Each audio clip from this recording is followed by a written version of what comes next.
सरस्वती नाड़ी आती है, फिर चित्रा नाड़ी आती है ना। ऐसे करते करते वज्र नाड़ी होती है, क्योंकि मंत्र ऐसे पब्लिकली नहीं दिए जा सकते, मंत्रों का भी अनादर होता है। तो इनकी भी पूजा सात्विक रूप में की जा सकती है। यहाँ बोला और एक चुटकी में काम खत्म। फिर वहाँ से माँ छिन्नमस्ता टेक ओवर करती हैं। तो आप बाह्य शत्रुओं से क्या लड़ेंगे, वो तो वैसे ही ख़त्म है। कितना ही जीवन होगा किसी का, 70, 80, 90 साल। और जो अत्यंत उग्र इनका रूप है, उसके साधक बहुत गुप्त रहते हैं, वो सामने नहीं आते। अब हम आज के सवाल पे आते हैं। जब तक पांचों सवाल नहीं होंगे तब तक आप जवाब दे सकते हैं। गर्दन कटने के पहले का जो रूप है, जब वो तीनों साथ में आ रही, तो वो जो रूप है वो सौम्य रूप है। उसके दर्शन बहुत दुर्लभ होते हैं। आप धैर्यपूर्वक वीडियो को नहीं देख पा रहे हैं, इतना धैर्य आपके पास नहीं है। आप साधना में कैसे धैर्य से बैठेंगे? इसमें से बहुत सारी बातें आपको किसी बुक में, किसी पुस्तक में, किसी किताब में आपको नहीं मिलेंगी। कुछ चीज़ें कॉमन है, ऐसी कुछ चीज़ें जो कॉमन नहीं है, उससे क्या करेंगे आप? किसी बहुत स्ट्रांग गुरु परंपरा में ही इनकी साधना संभव है। सभी प्रकार के मंत्रों की शक्ति को नहीं ले पाते। तो जो मंत्र दिया जाता है, उस मंत्र में एक हृदय है, वो है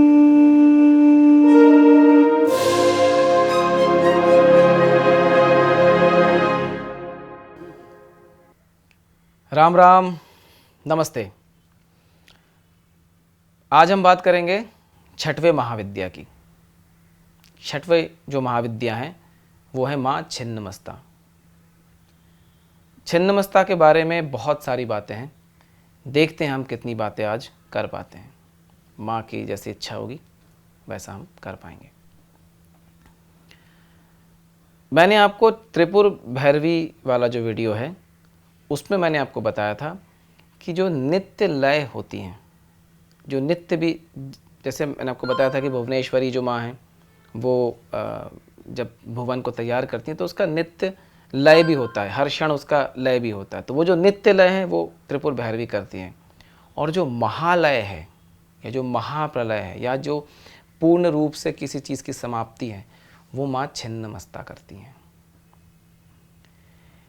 उस एपिसोड में मैंने एक बात बताई थी कि जो हृदय है मंत्र का, मंत्र बहुत किस्म से हैं, पर आमतौर पे जो मंत्र दिया, सबकी शक्ति, सब लोग सभी प्रकार के मंत्रों की शक्ति को नहीं ले पाते। तो जो मंत्र दिया जाता है, उस मंत्र में एक हृदय है, वो है वज्र वैरोचनी।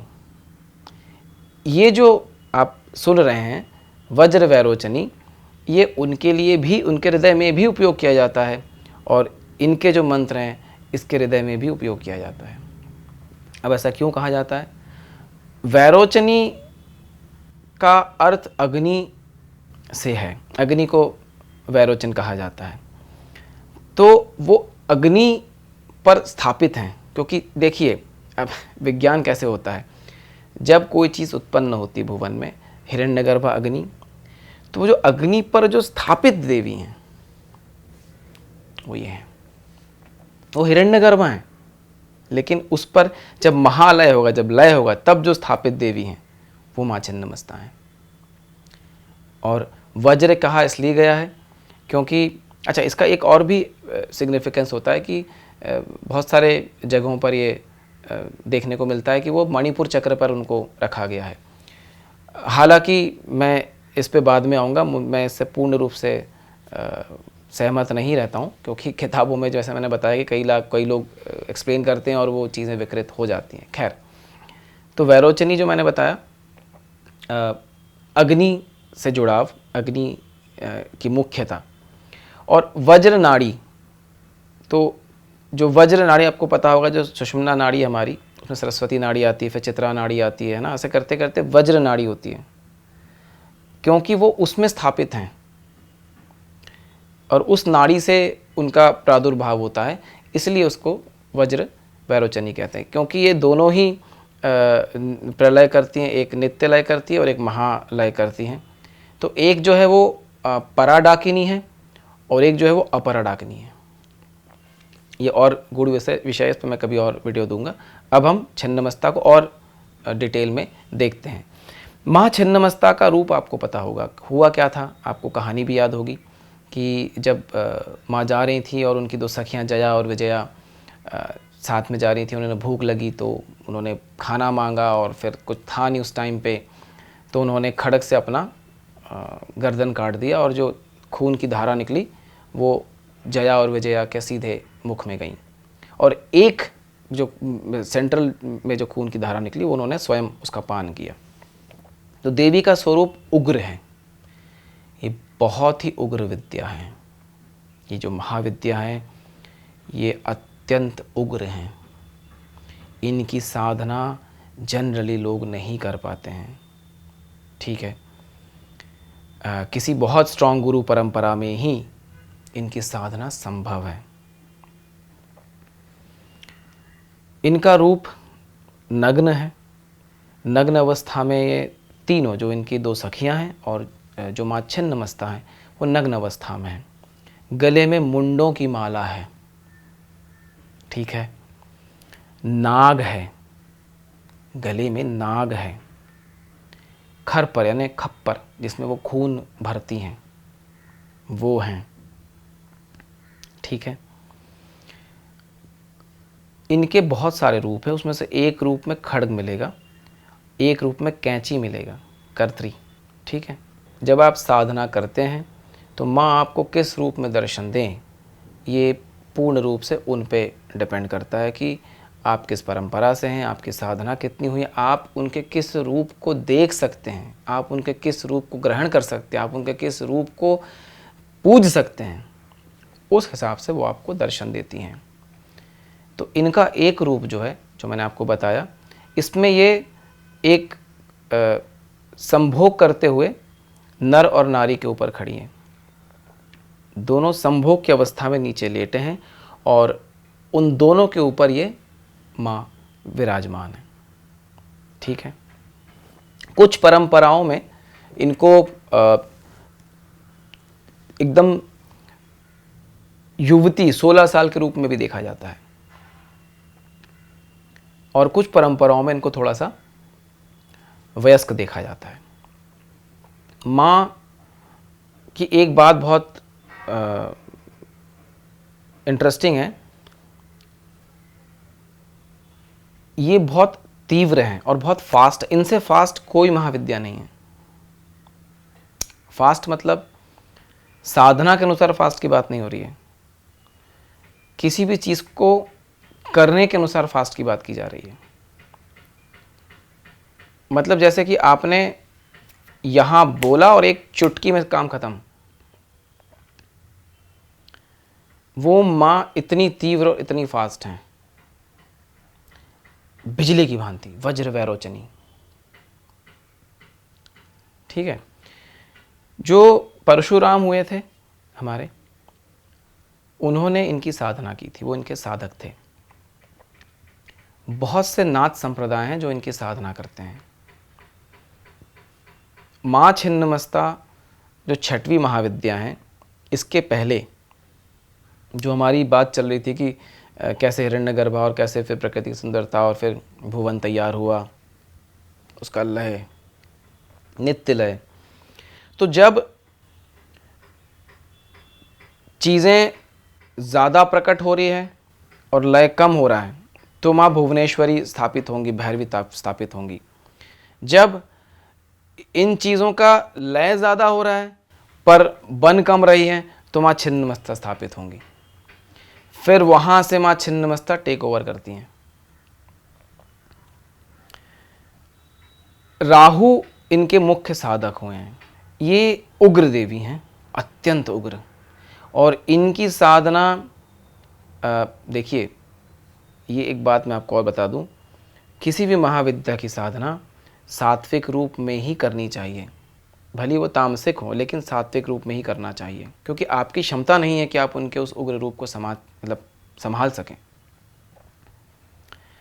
तो इनकी भी पूजा सात्विक रूप में की जा सकती है, पर फिर उसमें कुछ ऐसी चीज़ें होंगी, कुछ पर्टिकुलर किस्म की हवन सामग्रियाँ होती हैं, कुछ पर्टिकुलर किस्म के मंत्र होते हैं जो दिए जाते हैं एक उचित गुरु के द्वारा। इसको मैं यहाँ नहीं बोल सकता हूँ, मंत्र बोलना पूर्ण रूप से मुझे इसकी अनुमति नहीं है।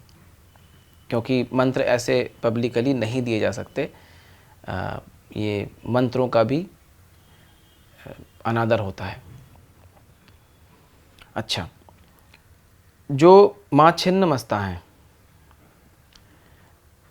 ये अब कुछ लोगों ने ऐसे बना रखा है कि भाई शत्रुओं का नाश तो सभी में बना देते हैं। माँ काली को भी इसमें बना दिया है, माँ छिन्नमस्ता को भी इसमें बना दिया है, बगलामुखी माँ को भी इसमें बना दिया है, माँ धूमावती को भी इसमें बना दिया है।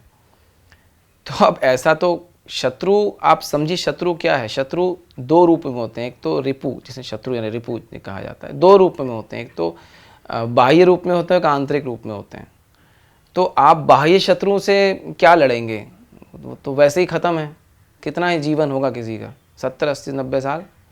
जो आंतरिक रिपु है वही आपके दुश्मन हैं, वही आपको आगे बढ़ने से रोकते हैं, वही आपके आध्यात्मिक उन्नति में बाधा उत्पन्न करते हैं। तो वहाँ पे आपको लड़ने की ज़रूरत है, आपको बाहर लड़ने की ज़रूरत नहीं है। अगर ये बाहर लड़ना हम बंद कर दें तो प्रकृति अत्यंत सुंदर हो जाए, पर हम कर्मों से बंधे हुए हैं तो हम तो करेंगे जो भी गड़बड़ करना है। खैर, तो मैंने आपको बताया। अच्छा, माँ छिन्नमस्ता की साधना बहुत ही वीर रूप में की जाती है, क्योंकि ये वीर रस की देवी हैं, है ना। इसको वीर रात्रि भी कहा जाता है। इनको वीर रात्रि की श्रेणी में ये सबसे ऊपर आती हैं। जैसे कि माँ दुर्गा भी वीर रूप में उनकी साधना होती है, ठीक उसी प्रकार से माँ छिन्नमस्ता तो और भी उग्र हैं। माँ छिन्नमस्ता का रूप जो आप देखते हैं, गर्दन कटी हुई, इस रूप में वो उग्र अवस्था में है। पर इसके पहले का जो रूप है, गर्दन कटने के पहले का जो रूप है, जब वो तीनों साथ में आ रही, तो वो जो रूप है वो सौम्य रूप है। उसके दर्शन बहुत दुर्लभ होते हैं और वो भी परंपरा में किसी न किसी तरीके से आपको दी जा सकती है। वो रूप अत्यंत ही खैर, माँ की जैसी इच्छा रहती है वैसी ही वो दर्शन देती हैं अपने साधकों को। तो अच्छा, उनका जो कलर है, उनका जो, अब आपने कई डिपिक्शन देखे होंगे। अब मैं, आप देखिए क्यों आजकल मैंने फ़ोटोज़ लगाने बंद कर दिए हैं, क्योंकि क्या होता है कि जो दिया हुआ है ना इंटरनेट पे, वो पूर्ण रूप से ठीक नहीं है, मतलब गड़बड़ है सारी चीज़ें। तो जैसा उनका होना चाहिए वैसा रंग नहीं दिया, जैसे चीज़ें होनी चाहिए, जिस हाथ में जो भी अस्त्र होना चाहिए वो नहीं दिया गया है, अस्त्र का चेंज हो गया है। सब के चक्कर में मैंने अब पिक्चर देना धीरे धीरे कम कर दिया है। थोड़ा बहुत डिपिक्शन के लिए मैं देता हूँ। इनका जो एक्चुअल कलर है, वो जो ब्राउन रंग की मिट्टी होती है ना, बादाम देखा आपने, बादाम, वैसा कलर होता है इनका। लाल नहीं होता इनका कलर। इनका जो ओरिजिनल कलर है ना, वो जो भूमि का कलर होता है, जो डीप ब्राउन कलर होता है, रेडिश ब्राउन कलर होता है, बादाम वाला जो कलर है, उसमें अगर थोड़ा सा हल्का सा लाली लगाएं आप तो कैसा रहेगा, वो कलर इनका होता है। ये आप स्क्रीन पे देख सकते हैं। हालांकि उनकी साधना बहुत ही स्पेसिफिक है और सबको नहीं दी जा सकती, क्योंकि सब लोग उसे हैंडल नहीं कर पाते हैं। ठीक है, इसमें और भी बहुत सारी बातें हैं कहने को, पर पिछले 1-2 वीडियो से मुझे ऐसा लगा कि लोग अंत तक नहीं रोक पाते हैं, तो मैं वीडियो छोटा कर रहा हूँ। आप धैर्यपूर्वक वीडियो को नहीं देख पा रहे हैं, इतना धैर्य आपके पास नहीं है, आप साधना में कैसे धैर्य से बैठेंगे। मैं जितनी बातें आपको बता रहा हूँ, मैंने आपको पहले भी बोला है, कई सारी बातें मैं बीच में ऐड करता हूँ। हाँ, अगर आपको उस टॉपिक पे इंटरेस्ट ही नहीं है तो फिर तो आप उतनी भी मत देखिए, आप तो 1 सेकंड में चले जाइए या क्लिक ही मत करिए भाई। पर अगर आपको उस टॉपिक में इंटरेस्ट है तो धैर्यपूर्वक आप देखिए। ठीक है, मैंने आपको पहले भी बताया कि आप अगर वीडियो को धैर्यपूर्वक देखेंगे तो उस वीडियो की अहमियता बढ़ती है, फिर गूगल सबको दिखाएगा, वरना बहुत लोगों को दिखाता भी नहीं है। आपके कारण हो सकता है कोई ऐसा इंसान हो जो उस चीज़ से वंचित रह जाए, हो सकता है उसे ये टॉपिक पसंद और वो पूरा देखने की क्षमता रखता हो। तो मेरी आपसे हाथ जोड़ के विनती है कि अगर आपको इस विषय पे इंटरेस्ट है, जैसे वीडियोस मैं बना रहा हूँ, तो आप उसे पूरा देखें, जितना हो सके उतना देखें, ठीक है। बहुत सारी चीज़ें आपको नई नई पता चलेंगी। और देखें तो धैर्यपूर्वक तो देखें ही, पर कोई डिस्टर्बेंस ना हो, मतलब आप देखें तो ध्यान से देखें उसे, तभी आपको लाभ मिलेगा। जैसे मैंने पिछले में अक्षय तृतीया के बारे में आपको बताया, वो वीडियो अगर आप देखेंगे तो आप पूरी पद्धति आप समझ पाएंगे। ऐसे में और भी आगे पद्धति देने वाला हूँ। एक तो वो बात हुई। दूसरी जो मैं ये सब बातें बता रहा हूँ, इसमें से बहुत सारी बातें आपको किसी बुक में, किसी पुस्तक में, किसी किताब में आपको नहीं मिलेंगी। ये बात आप जान लीजिए। अगर आपको लगता है कि आप कहीं और से सुन लेंगे तो वो भी आपको ये आदमी बता नहीं पाएगा, उनसे भी आप नहीं सुन पाएंगे। जो मैं आपको चीज़ें बता रहा हूँ वो सिर्फ आपको मेरे माध्यम से ही प्राप्त होंगी। कुछ चीज़ें कॉमन हैं और ऐसी कुछ चीज़ें जो कॉमन नहीं है, उससे क्या करेंगे आप? इस चैनल को आप अधिक से अधिक लोगों तक पहुंचाइए, ताकि अधिक से अधिक लोग इन चीज़ों का लाभ ले सकें। चैनल अगर आप सर्च करेंगे तो इस नाम से आएगा, खाली तथास्तु लिखने पर नहीं आएगा, क्योंकि ये चैनल इस नाम से है, तथास्तु.online। दोबारा से मुझे कुछ लोगों ने कहा कि वो कुछ सहयोग करना चाहते हैं। मैं आपसे पहले भी बोल चुका हूँ, सहयोग यही होगा कि आप लोगों तक इसे पहुँचाएँ। फिर भी अगर आप कोई सहयोग करना चाहते हैं इस प्रयास को और प्रोत्साहन देने के लिए, तो एक UPI ID है जो मैंने नीचे दे रखा है, और मैं स्क्रीन पे आपको स्कैनर भी दे रहा हूँ। आप इसमें जो भी आप देना चाहें दे सकते हैं। अब हम आज के सवाल पे आते हैं। मैंने जो 5 सवालों की श्रृंखला कहा था, उसमें से एक सवाल हो चुका है, उसके जवाब अंकित किए जा चुके हैं। जब तक 5 सवाल नहीं होंगे तब तक आप जवाब दे सकते हैं। 5वें के बाद ही मैं इसका उत्तर दूंगा, तब तक ओपन है ये। तो आज का सवाल ये है कि जो सेकेंड लास्ट महाविद्या हैं, ठीक है, जो 9वीं महाविद्या हैं, उनका एक ऐसा नाम जो सुनने में बहुत ही विकृत लगता है, और वो आपको नारद तंत्र में मिलेगा। सवाल रिपीट कर रहा हूँ मैं, जो 9वीं महाविद्या हैं, उनका एक ऐसा नाम जो आपको नारद तंत्र में मिलेगा, ठीक है। वो थोड़ा विकृत लगता है सुनने में। आप चाहें तो कमेंट पे लिख सकते हैं, चाहें तो मुझे मेल कर सकते हैं, ठीक है। ये दूसरा सवाल था। अब एक बात मुझे आपसे और कहनी है।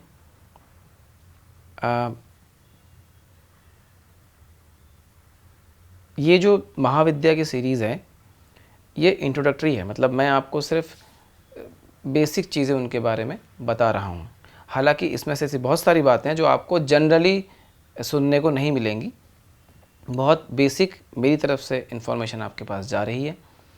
बाद में जब ये पूरी सीरीज़ ख़त्म हो जाएगी, तो इस सीरीज़ के बाद मैं बाद में आपको और डिटेल में दूंगा, एक एक महाविद्या का विषय उठा के आपको उस पर जो भी अनुमति होगी, जितनी भी अनुमति होगी, उसके हिसाब से प्रकाश डालूंगा। अब जो अगला वाला एपिसोड होगा, वो जैसे मंत्र जाप की बात हुई थी उसको लेकर होगा, ठीक है। और उसके बाद में दोबारा से कुछ सवालों पर बात करूंगा जो लोगों ने मुझसे पूछ रखे हैं। फिर हम अगली महाविद्या पे जाएंगे। तो ऐसे 1-2 एपिसोड जो हैं वो सवालों पर रहेंगे। उसके बाद फिर जैसा पैटर्न हमारा हमेशा चलता है, उसी हिसाब से हम आगे बढ़ेंगे। चलिए फिर आशा करता हूँ कि आपको अच्छा, अगर आप माँ छिन्नमस्ता के बारे में और कुछ स्पेसिफिक जानना चाहते हैं तो आप कमेंट में पूछ सकते हैं, मुझे मेल कर सकते हैं। अगर वो अनुमति रहेगी तो मैं आपको बताऊँगा। आप मंत्र नहीं पूछ सकते, वो मैं आपको नहीं बताऊँगा, ठीक है। चलिए फिर आज्ञा लेते हैं आपसे। आज माँ छिन्नमस्ता की साधना दुर्लभ है, माँ छिन्नमस्ता की साधना कठिन है, और उनके मंदिर भी बहुत आसानी से मिलते नहीं हैं। पर जो माँ छिन्नमस्ता का एक्चुअल रूप है, ठीक है, उस रूप का विग्रह आपको जागृत बहुत कम अवस्था में मिलेगा, क्योंकि उसको संभालना बहुत मुश्किल होता है। तो जहाँ भी आप उनका अंश देख रहे हैं वो उग्र सौम्य अंश में ही रखा गया है, क्योंकि बहुत उग्र वो हैं नहीं। अगर वो होंगी तो उनको संभालने में वहाँ पे साधकों की बैंड बज जाएगी। पर फिर भी माँ तो माँ है ना। और जो अत्यंत उग्र इनका रूप है उसके साधक बहुत गुप्त रहते हैं, वो सामने नहीं आते, ठीक है। और बहुत कम मिलेंगे जो एक्चुअली में वो साधना करते हैं या कर पाते हैं। चलिए फिर, नमस्ते, राम राम।